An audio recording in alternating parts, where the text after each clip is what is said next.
कोहबर जाइत लगैया डर कनिया भोगे अजगर। कोहबर जाइत लगैया डर कनिया भोगे अजगर। बाबू यो घटक मनवा गर्दन लेलकै काटियो कनिया भेल लठेतियो ना।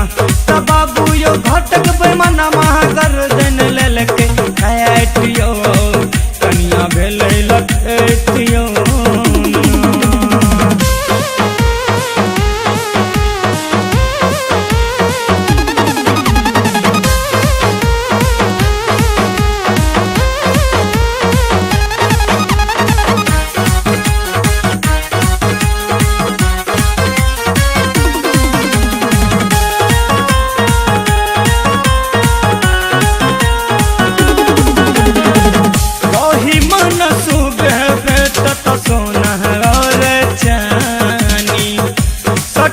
कपार में पुतना के नानी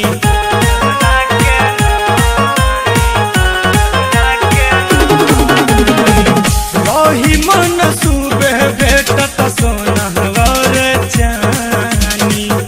सटल कपार में पुतना के नानी। बाबू यो पहले दिन खूब भेल फैटम फैटियो कनिया भेल लठेतियो ना। त बाबू यो घटक मनवा गर्दन लेलकै काटियो कनिया भेल लठेतियो।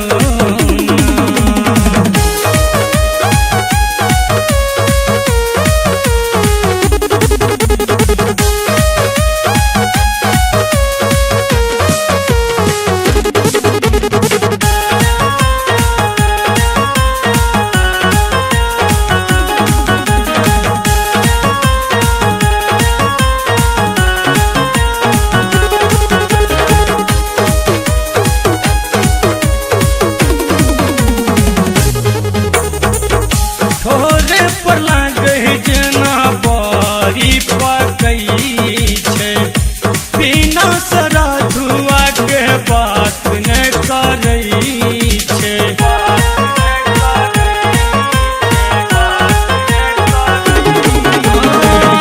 थोड़े पर लागे जना बड़ी पकई छे।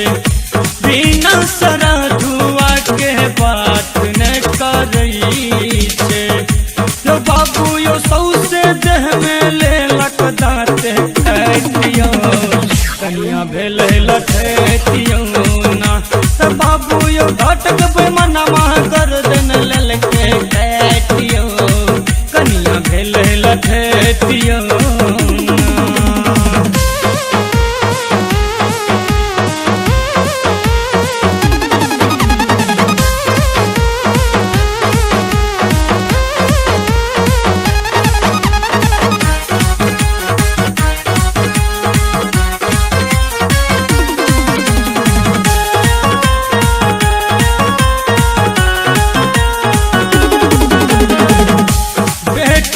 पछला के सौ उठई छे।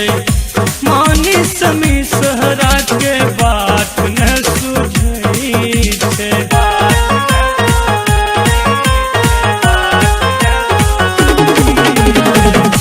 बेटी के पछला के सौ उठई छे। मानी समी सहरा के बात न सुझई छे। यो बाबू यो सरहा पारा जेना देलक पटेकियो कनिया भेल लठेतियो ना। त बाबू यो घटक मनवा